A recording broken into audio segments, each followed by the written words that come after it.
Polycom Trio 8800 and 8500 are certified for Microsoft Teams as audio conference devices. Trio conference phones configured with Visual Plus do not support video in Microsoft Teams calls. If you are considering using Trio and Microsoft Teams calls, Poly offers customers two choices to use it as a video solution.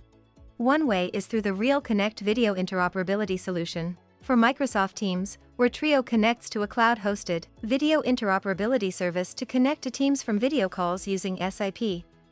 The other way is to convert Trio as a USB speakerphone attached to a Microsoft Teams solution. In this video, we will show you how you can convert a Trio configured with Visual Plus to work with a Microsoft Teams room solution. First, let's look at the room where the Trio is currently installed. Visual Plus is typically installed in the front of the room, and Trio in the center of a conference table, without any physical cable in between the two. When Trio is reconfigured as a USB speakerphone, the Trio USB camera and the HDMI cable from the display need to be rewired to the center of the table where the Microsoft Teams room system is. Assess the cabling requirements in the room and determine if cable extenders are required. Remove the HDMI cable and the USB camera from the Visual Plus and connect them to a Microsoft Teams room system. For Trio, you will need to change the base profile from Skype for Business to Microsoft USB optimized mode.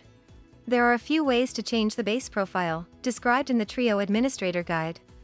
Here we will show you how to change the base profile directly on the phone's user interface. First, go to Settings, Advanced Settings, and Administration Settings. Then go to Network Configuration, and scroll down to Base Profile. Select USB Optimized Mode. Save and exit.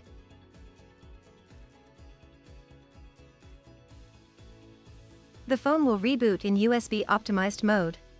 Connect the Trio USB cable to the Trio, then to a Microsoft Teams room system. Go to the settings and make sure that you see Trio is selected for microphone, speaker, and system audio.